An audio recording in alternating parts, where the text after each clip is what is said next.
Radio Vision 2000, broadcasting the sweetest sound in the metropolitan area. Our star is the most super in this galaxy. With our magic touch, we bring the clearest signal in Haiti. We are Vision 2000.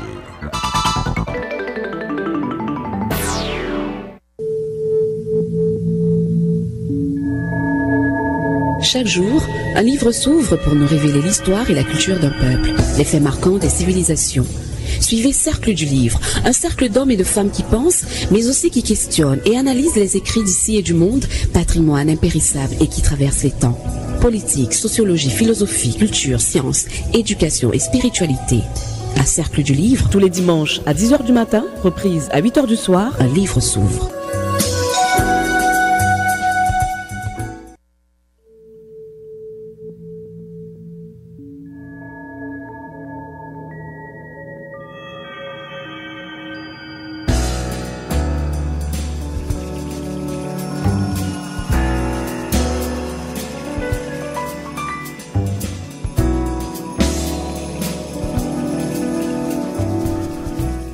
Mesdames, Messieurs, bonjour. Bonjour et bienvenue dans votre émission préférée, l'émission Cercle du Livre, qui rentre chez vous ce matin.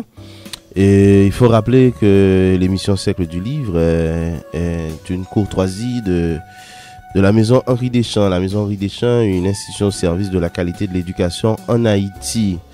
À l'espace de cette émission, nous allons parler de l'université. Et Cercle du Livre vous revient dans un instant.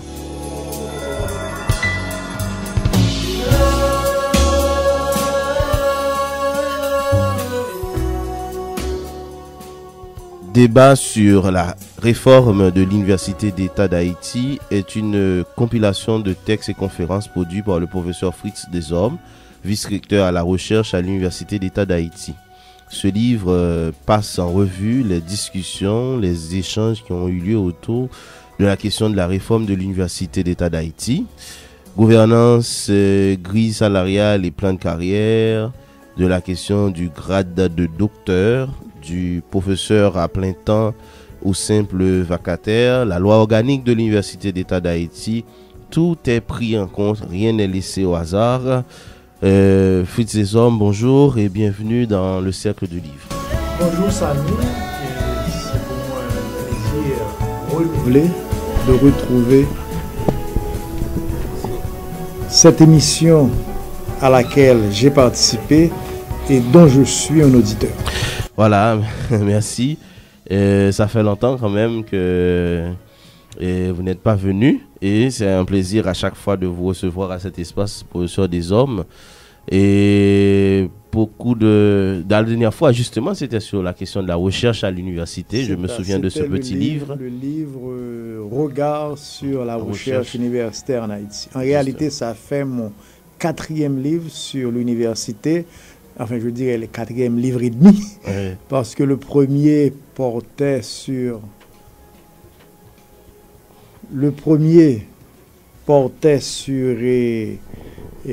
la crise qu'on a eue en 2002-2003. Et le titre, c'était Université et lutte démocratique en Haïti. Oui. Le deuxième livre sur l'université, c'est justement cet ouvrage qui s'appelle Regard sur la recherche universitaire, que j'avais présenté ici. Le troisième... C'est le Brasser l'idée. Brasser l'idée, c'est un livre en créole, mon premier livre en créole. Brasser l'idée sur l'Université de l'État d'Haïti. Et aujourd'hui, je vous présente débat sur la réforme de l'Université d'État d'Haïti. Alors, j'ai dit 4,5 parce que le premier livre sur l'université, le livre sur la crise de 2002, Université de lutte démocratique en Haïti, a fait l'objet d'une deuxième édition parue en 2009, au cours de laquelle j'ai repris non seulement ce qui s'est passé en 2002, mais j'ai ajouté ce qui s'est passé en 2003, ce qui s'est passé en 2008-2009. Donc voilà, ça fait mon 4e livre sur l'Université d'État d'Haïti. Oui. Professeur Desormes, ça fait déjà depuis combien de temps vous êtes à l'Université d'État d'Haïti? Alors, j'enseigne à l'Université d'État d'Haïti depuis 1990, mais dans l'enseignement supérieur, j'y suis déjà depuis l'année 78-79, lorsque j'étais professeur à l'École nationale des douanes. Je suis devenu encore au niveau de l'enseignement supérieur professeur à l'École nationale d'administration financière. Et effectivement, en 90, j'ai intégré l'Université d'État d'Haïti à titre de professeur. Ensuite, je suis devenu membre du conseil de l'Université d'État d'Haïti. Je suis devenu membre du conseil de direction intérimaire de la faculté d'ethnologie en 2002. Et puis, j'ai été élu vice-recteur à la recherche à l'Université d'État d'Haïti en 2002, même si je ne prendrai fonction qu'en 2003, en novembre 2003, parce qu'il y a eu la longue crise de 2002, de 2003. Je me rappelle de cette fameuse bataille pour l'autonomie. C'est ça. Parce qu'on a dû nommer un recteur à la tête de l'université. C'est ça. Le pouvoir d'alors, justement. Charles Tardieu qui était nommé recteur. C'est ça. Et il y a eu une grande bataille. Une grande bataille parce qu'à l'époque, c'était à la veille des élections pour le renouvellement du conseil exécutif, les deuxièmes élections qu'on allait avoir. Et justement, le pouvoir a cru devoir intervenir. Et justement, toute l'université s'est mise debout comme un seul homme, comme une seule femme. Pas seulement à l'université, parce que moi j'étais au lycée Toussaint et je participais à ces manifestations. Oui. Je me rappelle avec le professeur Saint-Ville qui était déjà membre de l'UNO, on allait ouvrir la barrière du lycée. Voilà. Et puis après, le directeur cherchait qui avait ouvert la barrière pour que les manifestants puissent entrer. Non, effectivement, il y avait non seulement l'université, comme tu dis, mais également une bonne partie de la société, parce que la lutte qu'on menait était considérée comme une lutte très juste, et qu'il fallait justement et que l'université, espace de savoir, espace de dialogue, puisse fonctionner dans les règles de l'art, c'est-à-dire avec son autonomie et dans le cadre de son statut administratif d'indépendance. Ceci étant dit, il n'y a pas meilleur témoin que vous pour parler de cette institution et que vous avez quand même passé un bon bout de temps de votre vie là-dedans. Tout à fait. Et je crois que maintenant que nous vivons encore une crise à la veille d'élections, et le livre Université lutte démocratique en Haïti, et qui relate justement les faits de 2002, de 2003, ce livre constitue un excellent témoin et une excellente référence pour comprendre la crise d'aujourd'hui, pour comprendre l'université, son mode de fonctionnement, sa logique. Et justement, ce livre je crois, reprend une certaine actualité maintenant. Oui. Alors, professeur Fritz Desormes, lorsqu'on parle de l'Université d'État d'Haïti aujourd'hui, on voit une image assez négative et une perception, je dirais, pas du tout intéressante. Et cette image-là n'a pas toujours été l'image de l'Université d'État d'Haïti. Vous l'avez répété à plusieurs reprises dans ce livre, la plus grande institution universitaire d'enseignement supérieur en Haïti. C'est ça, la plus grande institution supérieure, c'est-à-dire c'est l'Université d'État qui a formé la plupart des cadres et des dirigeants de ce pays. C'est l'Université d'État d'Haïti qui, malgré ses difficultés, pousse à une meilleure compréhension de la société. C'est l'Université d'État d'Haïti qui a le plus grand nombre de programmes d'enseignement, qui fait les recherches les plus pertinentes, même si dans notre société, la recherche n'a pas encore atteint sa vitesse de croisière. C'est l'université qui a le plus d'étudiants, le plus de professeurs, la plus grande couverture géographique. C'est effectivement cette université qui accompagne la société dans son évolution. Bon, effectivement, ces derniers temps, l'université connaît des crises à répétition. Je ne sais pas si tu te rends compte que chaque fois qu'il va y avoir des élections, il y a toujours une crise qui apparaît. Nous avons parlé de la crise de 2002, c'était justement à la veille des élections pour le renouvellement du conseil exécutif. On a eu des élections en 2007 qui se sont relativement bien passées, mais les élections de 2011 ont généré une crise. Les élections de maintenant commencent déjà à avoir une retrouvent crise. l'université en crise.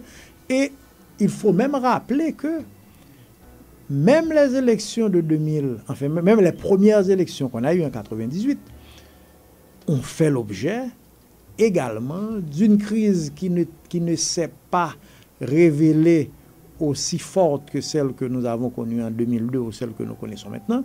Mais je ne sais pas si tu te rappelles que on a élu un premier recteur, Hervé Denis, et comme par hasard, ce recteur a été désigné comme Premier ministre. Et ça fait que l'université a dû prendre du retard dans le cadre de ces premières élections parce qu'on a dû élire un autre recteur. Ouais. Donc, alors, ça, ce sont les crises électorales, mais pour un oui et pour un non, on trouve soit parce qu'il y a une incompréhension, soit parce qu'il y a une information qui circule mal ou bien qui n'a pas atteint le public qu'il devait atteindre, ou soit parce qu'il y a des revendications. Et trop souvent, ces revendications et ces manifestations, trop souvent, sont empreintes de violence, comme si l'université, justement, qui est un lieu de parole, qui est un lieu de débat, qui est un lieu d'argumentation, comme si l'université se met à l'école de la rue et l'université se caractérise par la violence. Donc, justement, il y a cette image que l'université enfin, qu'on se fait de l'université, et qui fait que on oublie, on ne se rend pas compte, on ne voit pas les progrès que l'université est en train de faire. On n'a pas suffisamment dit, par exemple, que c'est grâce à l'Université d'État d'Haïti qui a pris le leadership du mouvement pour la création de l'Académie du créole haïtien, que c'est parce que l'université s'est mise de la partie que cette académie a pu voir le jour en dépit des difficultés. On n'a pas dit suffisamment que l'université, qui était traditionnellement une université de premier cycle, est devenue maintenant une université avec des programmes de maîtrise. De plus en plus. C'est ça, et des programmes et un programme doctoral. On n'a pas dit suffisamment que, par exemple, l'université héberge sa propre édition, c'est-à-dire espace de publication pour les chercheurs, espace de rayonnement de l'université et de ses membres. On n'a pas dit suffisamment que, par exemple, l'université a maintenant amélioré le niveau de formation de ses cadres. Dans le temps, à l'université, il y avait essentiellement des licenciés et quelques maîtres et quelques rares docteurs. Maintenant, l'université peut se targuer d'avoir un bassin vaste de personnes ayant leur maîtrise et également un bassin de docteurs, que l'université maintenant a des laboratoires de recherche dans plusieurs de ses facultés et que c'est l'Université d'État d'Haïti qui détient, enfin, qui anime le laboratoire qui est le seul habilité à encadrer des doctorants à travers le pays. On n'a pas dit suffisamment, par exemple, que c'est l'Université d'État qui détient, enfin, qui a fait des progrès majeurs dans le sens de la déconcentration, de la décentralisation de l'enseignement supérieur, parce que non seulement nous avons les facultés de droit de province, mais nous avons également le campus de Limonade, qui est le premier campus de cette envergure que on a placé en province et qui va avoir un effet de levier sur le reste de l'enseignement supérieur en province, dans la mesure où il y a depuis quelque temps les universités publiques régionales que l'État avait créées au début pour contourner l'université d'État, mais que avec la forte demande d'enseignement supérieur dans les régions, et avec la présence de Limonade, l'État se trouve obligé d'accorder un peu plus d'importance à ces universités publiques régionales qui auparavant n'existaient que par la forme. Donc, justement, ces progrès de l'université d'État, ces progrès assez récents, ne sont pas suffisamment visibles ni par ceux qui fréquentent l'université, ni par le public, parce que justement, nous sommes perçus pour nos grèves, pour nos manifestations, pour nos revendications, que trop souvent nous exprimons de la manière la moins adéquate. Justement, et il y a aussi d'autres personnes qui réfléchissent et disent que cette perception est véhiculée autour de l'Université d'État d'Haïti et serait une sorte de manipulation pour que d'autres universités, d'autres secteurs s'accaparent de ce qui existe en termes de financement de l'enseignement supérieur, que ce soit au niveau de l'État ou au niveau des organismes internationaux. Donc, il y a quand même cette bataille-là autour du financement, de projets, d'écoles de maîtrise, etc. Il y a une volonté à ternir l'image de l'Université d'État d'Haïti afin de diriger l'attention du public vers les universités privées qui de plus en plus offrent quelques choix de formation, mais même des fois plus intéressantes que l'Université d'État d'Haïti. Ça existe aussi, et on l'a vu de manière très claire lors de la bataille pour l'Université de Limonade, enfin pour le campus de Limonade. Alors, je ne sais pas si tu te rappelles, Limonade a été le choix du conseil exécutif de l'Université d'État d'Haïti.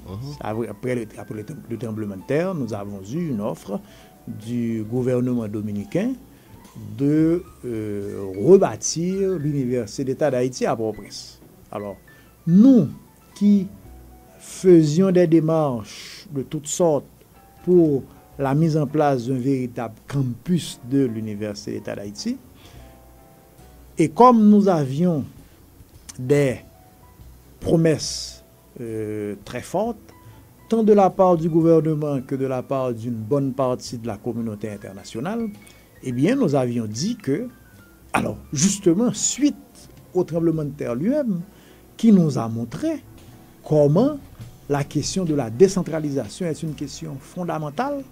Donc, pour toutes ces raisons, lorsque l'offre nous est venue, nous avions décidé que ce campus qui nous est offert n'irait pas à Port-au-Prince, parce que pour Port-au-Prince, nous avions déjà d'autres plans, que ce campus irait en province. Et comme en province, le seul endroit où nous avions déjà un terrain sûr, avec déjà arpentage, avec presque titre de propriété, et nous avions justement décidé que ce campus irait à Limonade, justement dans le cadre de la nécessité de décentraliser l'enseignement supérieur. Donc c'était notre terrain à nous. Oui. Et on a dû convaincre et le président de la République d'Haïti et le président de la République dominicaine que le meilleur endroit pour ce campus, ce serait Limonade. Okay. Alors, quand on a fini, je vous passe des détails parce que ce n'était pas facile d'y arriver. Et quand on est arrivé à les convaincre, c'est comme si on voulait nous faire payer d'avoir osé penser que la province pouvait avoir un campus digne de ce nom. Et c'est non seulement dans le processus de construction de ce campus, nous étions totalement mis à l'écart, mais encore, un mois avant l'inauguration de ce campus, il y a un tollé. Oui, il faut remettre l'université au secteur privé, etc. il faut ceci, il faut et cela. là-dedans, il y a... On va reprendre la discussion tout à l'heure, Fritz des Hommes. On va observer une petite pause et Cercle du Livre revient dans un instant.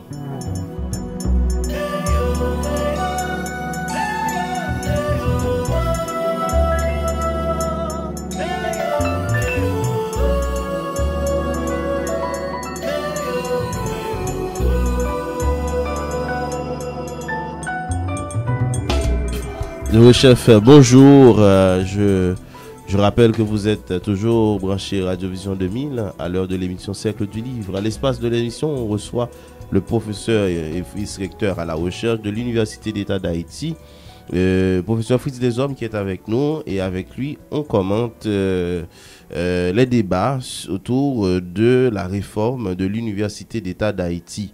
L'université qui connaît actuellement une crise à la veille des élections qui s'annoncent. Alors, professeur, vous disiez justement que une fois que le campus de Limonade construit, et la bataille a commencé. C'est ça, il y a un tollé qui se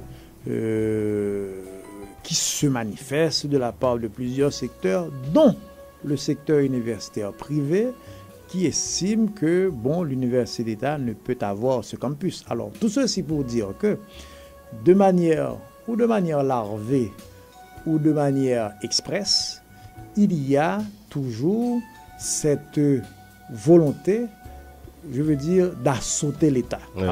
Alors, ceci se passe à l'université, mais ce n'est pas seulement à l'université. Oui. C'est-à-dire, nous avons dans ce pays une oligarchie qui pense devoir vivre au crochet de l'État, contre l'État, et qui même, des fois, cherche à donner mauvaise conscience à l'État pour justement montrer comment il est légitime pour ce secteur privé de... J'ai même entendu dire une fois dans un débat, dans un lieu où quelqu'un a proposé, après le tremblement de terre, que l'on puisse créer une espèce d'institution qui serait indépendante des aléas de la politique pour rebâtir Haïti, pour reconstruire le pays, comme quoi on pourrait reconstruire une république en dehors de la politique, en dehors de ces institutions politiques, en dehors de la société elle-même, comme quoi quelqu'un qui serait hors des aléas politiques aurait les moyens extraordinaires pour pouvoir recréer, rebâtir, reconstruire ce pays. Vraiment, c'est un argument assez bizarre, mais au fait, qui cache en réalité leur réelle intention qui justement est de piller l'État. De piller l'État, d'assauter l'État. Et ceci s'exprime dans un contexte où la pensée néolibérale est la pensée dominante. Ouais. C'est-à-dire qu'il faut, disons, écarter l'État de tout ce qu'il y a comme espace de pouvoir. Il faut laisser le secteur privé faire tout ce qu'il veut. Il faut que ce soit les règles du marché qui réduire l'État à sa plus simple expression. Et c'est dans ces codes-là que tous les projets, qu'on retrouve tous les projets de privatisation, des entreprises même dans publiques, ses fonctions régaliennes d'ailleurs. Exactement. Donc ceci fait partie d'une pensée dominante qui a cours depuis plus de 30 ans et dont l'université n'est pas... est partie prenante, et c'est l'une des raisons pour lesquelles vous se rendrez compte que ces dernières années, de la part de l'État et de la part de la communauté internationale, il y a une plus grande propension à soutenir le privé qu'à soutenir l'université d'État. Alors, je ne veux pas dire que l'université privée n'a pas sa place. Au contraire, bien sûr. Je pense qu'effectivement, il nous faut de bonnes universités privées qui peuvent justement offrir ce surplus d'enseignement supérieur que l'université d'État ne peut pas faire. Mais il faut que nous le fassions selon les règles du jeu. L'université d'État, c'est justement l'espace où l'enseignement supérieur peut être accessible à ceux qui n'ont pas les moyens de se le payer, sur la base du mérite, sur la base des capacités personnelles. Bien Et sûr. je pense aussi que beaucoup d'entre nous, y compris moi-même, nous n'aurions pas pu être universitaires s'il n'y avait pas l'université d'État d'Haïti. Et c'est pourquoi il est important pour la C'est- société que cette institution... C'est pas seulement universitaire, on serait peut-être dans d'autres situations C'est comme ça, là. ces enfants qui... Voilà, Et, la santé, l'éducation et tous les biens Ouais. publics. C'est un espace de promotion sociale, justement, Exactement. que l'université d'État, à travers sa gratuité, représente Tout à pour fait. le pays, pour le peuple aussi. Exactement. Mais encore, par rapport à la connaissance que la société doit avoir d'elle-même. Bien sûr. Par exemple, une université privée ne va pas offrir, par exemple, des cours de philosophie, par exemple. Non. Ou peut-être même des cours de sociologie, d'anthropologie, etc. Ouais. Mais l'université d'État doit le faire parce que la société doit se comprendre. Il y a beaucoup d'aspects de notre vivre ensemble.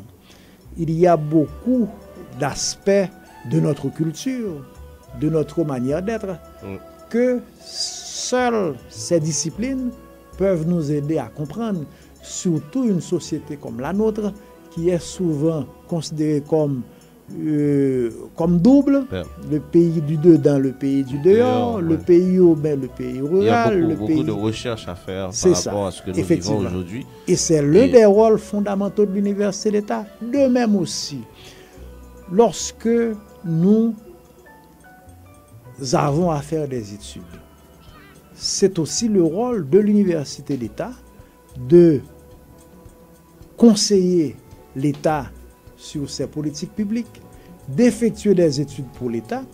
Et comme je l'ai dit déjà une fois à ce micro, l'université d'État faisant ses études les ferait à meilleur marché et les ferait beaucoup mieux parce que l'université d'État détient plus que les firmes étrangères que l'on recrute une meilleure connaissance, de la une meilleure réalité. sensibilité de ce pays. Yeah.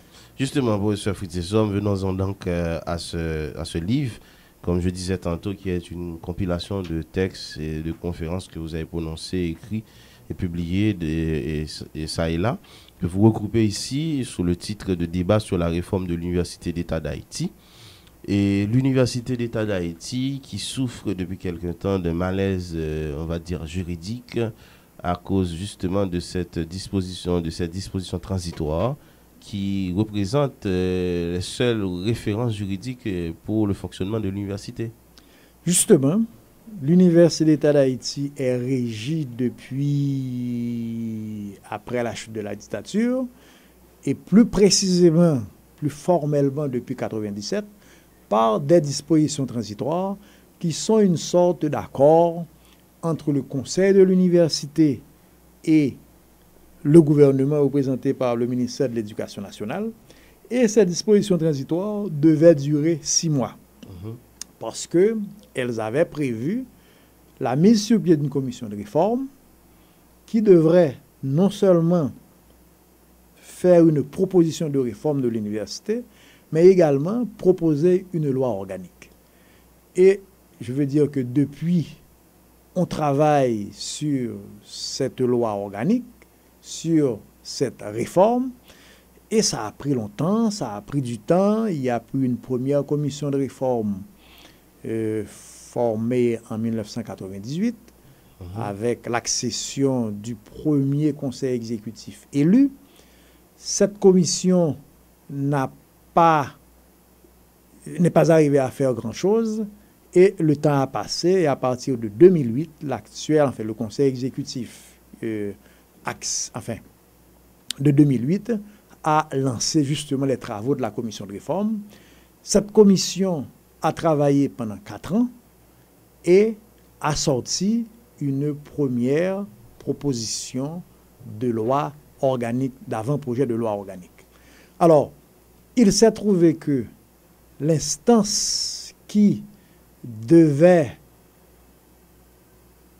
disons, donner son mot sur cette loi organique, qui est le Conseil de l'Université d'État d'Haïti, mais cette instance, de par sa composition, de par ses contradictions internes, a travaillé encore pendant 3 autres années sur cette loi organique, et il s'est trouvé que le texte qui est sorti des débats du Conseil est un texte de moindre qualité que le texte qui a été opposé par la commission de réforme. Et c'est justement dans le cadre de ces débats que ce livre est sorti, parce que chaque fois qu'il y a eu des discussions autour de la loi organique, je me suis mis à exprimer ma position, à écrire au Conseil sur tel point concernant la gouvernance, sur tel point concernant les grades académiques, sur tel point concernant la grille salariale ou le statut des professeurs. Et sans que je ne m'en suis rendu compte, il en est résulté un nombre de textes suffisamment nombreux pour que ça fasse l'objet d'un ouvrage, de cet ouvrage que je vous présente aujourd'hui. Okay. Donc, débat sur la réforme de l'Université d'État d'Haïti est né justement des discussions au sein du Conseil de l'Université sur la loi organique, sur la réforme de l'université, sur sa gouvernance, sur le statut des profs, sur le statut des étudiants et sur la meilleure manière de gouverner l'Université d'État d'Haïti.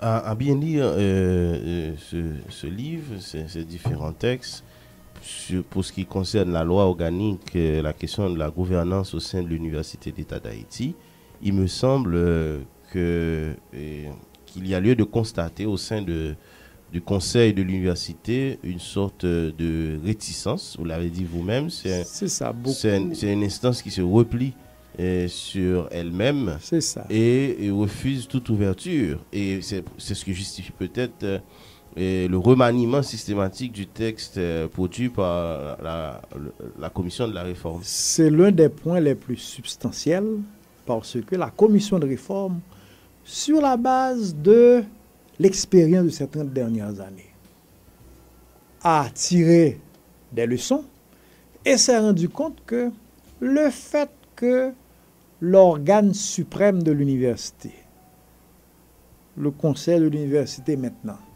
ou le conseil d'administration de l'université dans sa proposition, le fait que cet organe soit constitué seulement de membres de l'université, de membres internes de l'université, doyens, professeurs, étudiants, etc., fait que l'université n'a pas beaucoup de capacité de bénéficier de l'apport d'autres secteurs et n'a pas non plus la capacité de dissiper les suspicions, de dissiper la malentendu. Par exemple, prenons les relations avec l'État, par exemple.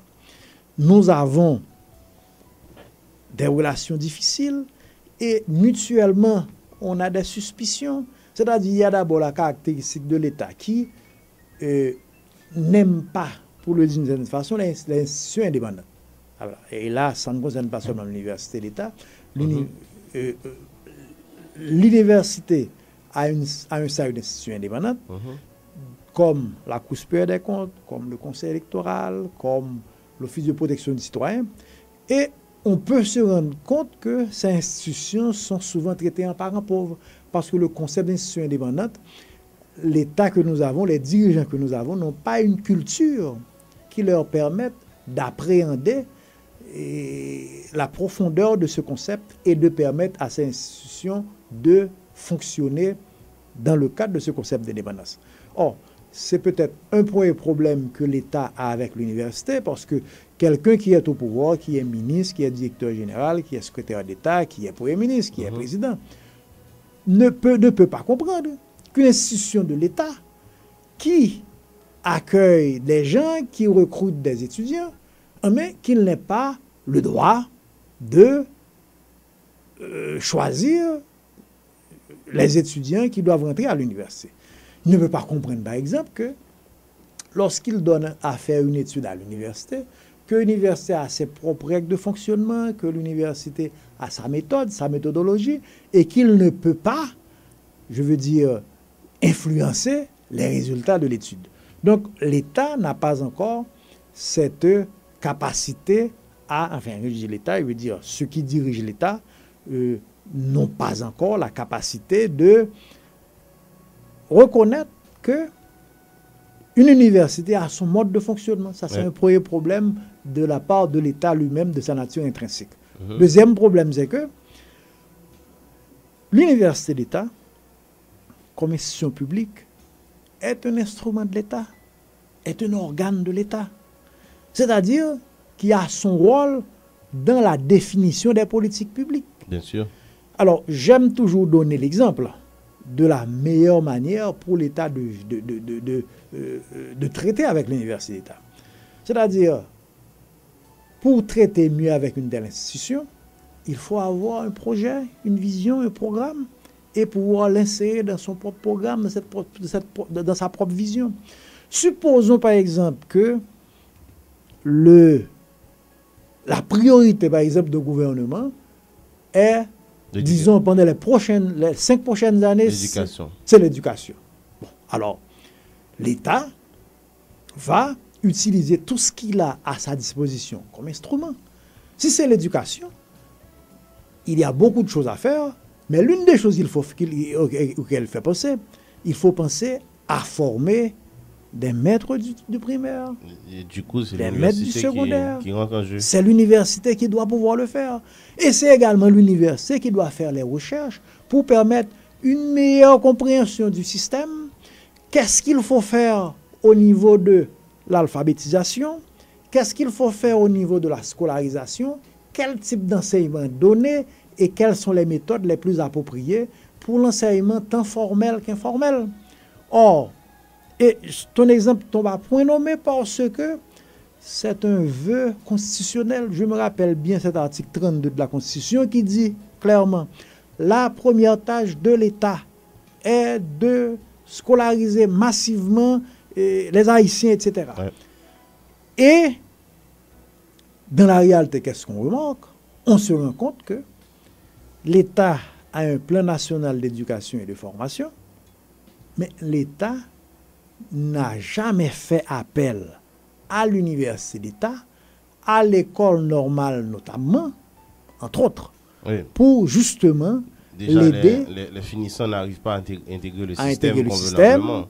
Et la plupart des projets dans le cadre de cette réforme sont donnés à des firmes privées, à des institutions étrangères, alors que l'université d'État est là. C'est-à-dire, le deuxième problème de l'État auquel je pensais, c'est que le fait que l'État n'a pas une vision claire de ce qu'il veut faire, n'a pas de programme très clair, de projet très clair, fait que l'État ne sait que faire de l'université d'État. Et dans ce cadre-là, l'université est perçue comme étant un espace où il y a des gens qui parlent, des gens qui font de la politique, et l'université est devenue dangereuse de la part de l'État.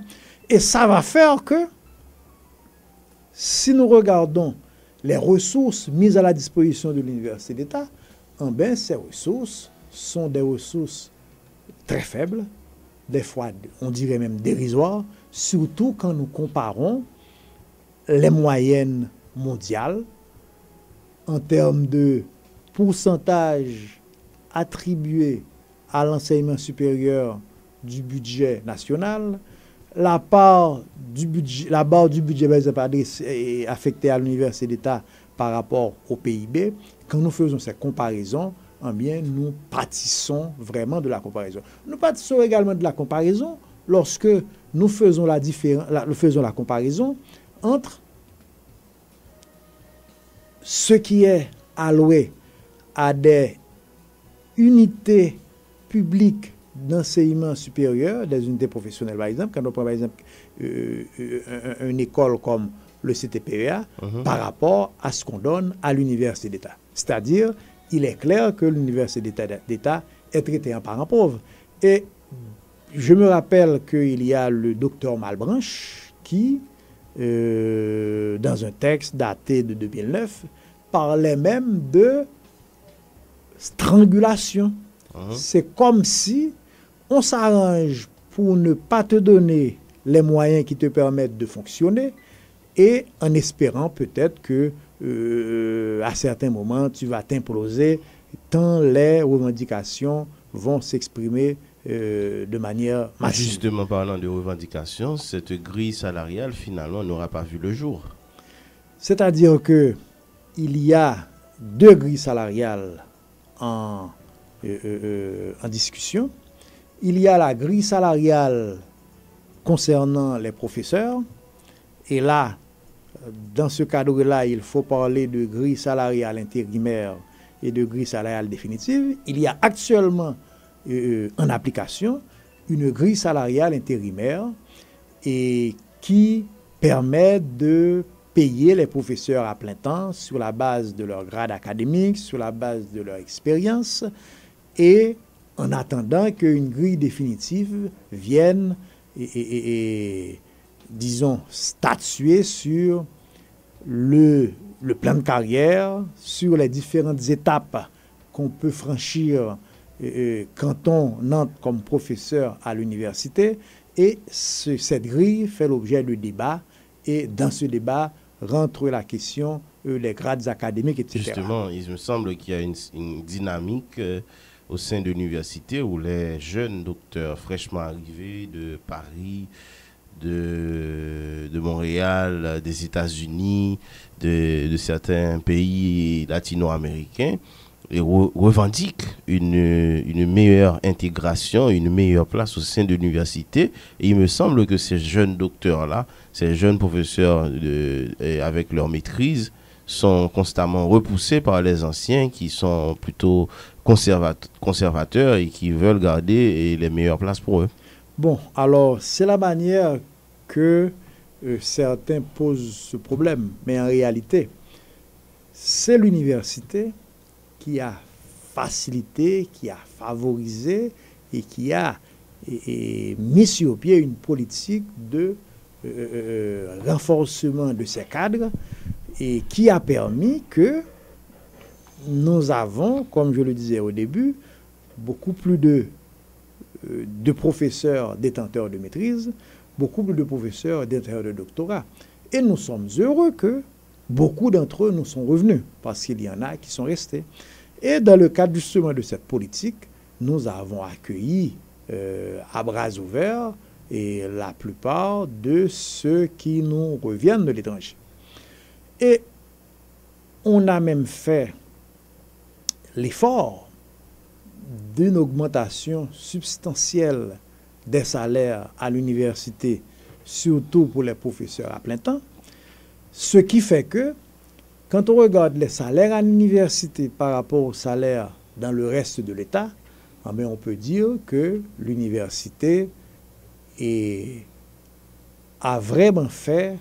traite vraiment ses cadres d'une manière, je ne dirais pas idéale, mais disons que quand on fait la comparaison, les professeurs à l'université touchent certainement beaucoup mieux que la plupart. Même si par rapport à la cherté de la vie, c'est vous qui avez écrit cherté de la vie et dans le temps, et par rapport à la cherté de la vie, ces salaires-là ne peuvent vraiment pas et permettre à un professeur de vivre décemment. Je ne dirais. Effectivement, le problème de la cherté de la vie existe, et surtout récemment, où le dollar est passé en 2-3 mouvements de 40 gouttes à 61 gouttes. Bon, effectivement.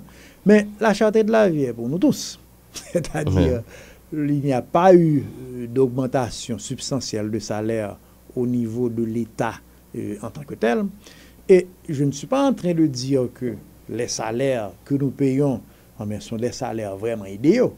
Mais cependant, il faut reconnaître quand même que justement dans le but d'attirer, dans le but de retenir nos jeunes maîtres et docteurs, dans le but de retenir nos professeurs, dans le but de moderniser l'institution, nous avons pu obtenir qu'il y ait une grille salariale objective.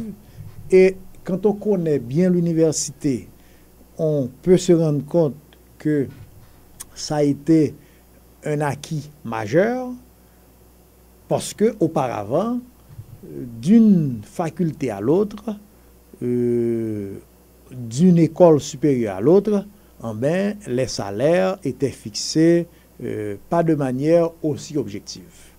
Alors, il y a, je n'aurais pas généralisé non plus.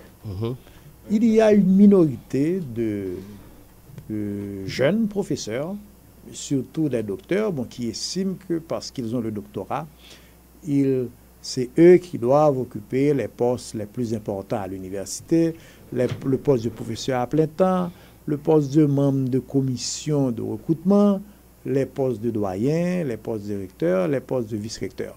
Alors, je précise bien. C'est-à-dire que ces postes doivent être interdits aux professeurs qui ont la maîtrise. Qui ont la maîtrise, qui n'ont pas le doctorat. Bon, alors, je veux préciser que c'est l'opinion d'une petite minorité. Bien sûr, c'est une minorité bruyante. Minorité 8-8. Voilà, comme dirait l'autre. Et bon, alors, je pense que la question d'abord est très mal posée. Parce que, pour occuper des postes à l'université, il y a des mécanismes, il y a des règles, il y a une manière de le faire. Si ces jeunes professeurs estiment avoir les qualités suffisantes et réunissent les conditions qu'il faut, il n'y a aucun problème qu'ils posent leur candidature pour être... Pour la plupart, ce sont des postes électifs. Oui, c'est des postes électifs. Et c'est le mode de fonctionnement que l'on s'est donné. Ouais. Maintenant, on peut changer. Mais en attendant qu'on change, tant que les règlements demeurent, la chose la plus simple, la chose la plus normale, c'est de suivre le règlement. Bon, c'est vrai aussi que malheureusement, certains d'entre eux, le problème vient aussi du fait que ça ne fait pas longtemps ou ça n'a pas encore eu lieu que l'Université d'État d'Haïti délivre un diplôme de doctorat. C'est-à-dire, comment voulez-vous travailler à partir des docteurs que vous ne produisez pas? Ah, mais justement, non seulement il y a cet aspect de la question, mais il y a aussi le fait que si l'on rentre dans cette logique de la condition d'être docteur pour être professeur à plein temps, mais l'université ne va pas pouvoir survivre parce que nous avons des déficits très graves en termes de professeurs à plein temps. Nous n'en avons pas suffisamment. Ouais. Si nous exigeons, il y a même des professions. Il n'y a pas beaucoup d'économistes à vouloir être professeur à plein temps à l'université. Il n'y a pas beaucoup d'avocats. Il n'y a pas beaucoup non plus de médecins. Parce que le doctorat dont on parle, ce n'est pas un doctorat professionnel, c'est un doctorat de recherche. Il y a des ingénieurs aussi, des architectes aussi. C'est-à-dire que maintenant qu'on ne réclame pas le titre de docteur, on ne trouve pas beaucoup qui soient disponibles pour être professeur à plein temps à l'université, voire si on met cette condition. Donc, oui. On avance vraiment vers la fin. Le temps est vite passé. Et tant le débat sur l'université est un débat intéressant, vraiment. J'aimerais pouvoir continuer à discuter de cela dans d'autres occasions avec vous, professeur Fritz Desormes. Pour finir, un dernier mot par rapport à la conjoncture actuelle. Un message, un appel. Bon, l'appel que je lancerai alors, d'abord, c'est pour te dire merci. C'est pour te dire aussi combien je suis toujours heureux de participer à cette émission et que si je trouve une autre invitation, je répondrai avec beaucoup de plaisir. Maintenant, l'appel que je lancerai, c'est un appel, je dirais, au calme, un appel à l'unité, un appel à la cohésion, un appel au respect des normes, des principes, mais également au respect de l'éthique qui doit nous caractériser comme universitaires, comme professeurs, parce que et surtout à privilégier le débat comme le débat, l'argumentation, comme moyen de cohésion et de résolution de conflits et de crises aussi. Et j'insisterai quand même sur la question de l'éthique, la question de l'intégrité, parce que nous sommes tous professeurs et le professeur est un modèle, est une référence, c'est vers nous, c'est à nous de former la jeunesse, c'est à nous de former l'avenir de ce pays. C'est nous qui devons donner l'exemple de l'honnêteté, de l'intégrité et de la compétence. Merci Fritz des Hommes. Nous sommes presque arrivés à la fin de cette émission, pratiquement à la fin. Nous n'avons pas parlé de beaucoup de choses. Je pense que c'est une émission qu'on va reprendre. En fait, on va continuer dans une autre occasion. On n'a pas parlé, par exemple, de l'aspect académique, purement académique, ces facultés qui se multiplient, ces filières qui existent de manière double. Et donc beaucoup de choses qu'on n'a pas traitées à l'espace de cette émission. Ce sera avec plaisir. Tant le temps était court. Tant que tu veux. Si tu veux dimanche prochain, je suis disponible encore. Donc on se donne rendez-vous à bientôt. Mesdames, messieurs, ici prend fin l'émission Cercle du Livre. C'était pour vous le présenter Samy Janvier à la réalisation Wilman Benzens. Il faut rappeler que cette émission est une courtoisie de la Maison Henri Deschamps. La Maison Henri Deschamps, une institution au service de la qualité de l'éducation en Haïti. Au revoir.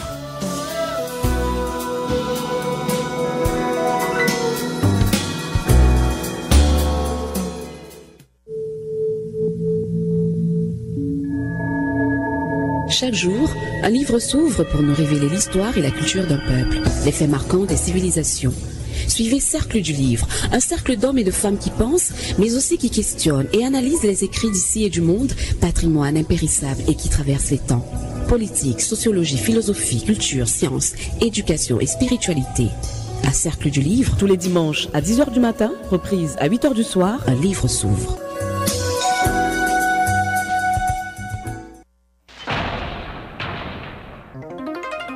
Radio Vision 2000, broadcasting the sweetest sound in the metropolitan area. Our star is the most super in this galaxy. With our magic touch, we bring the clearest signal in Haiti. We are Vision 2000.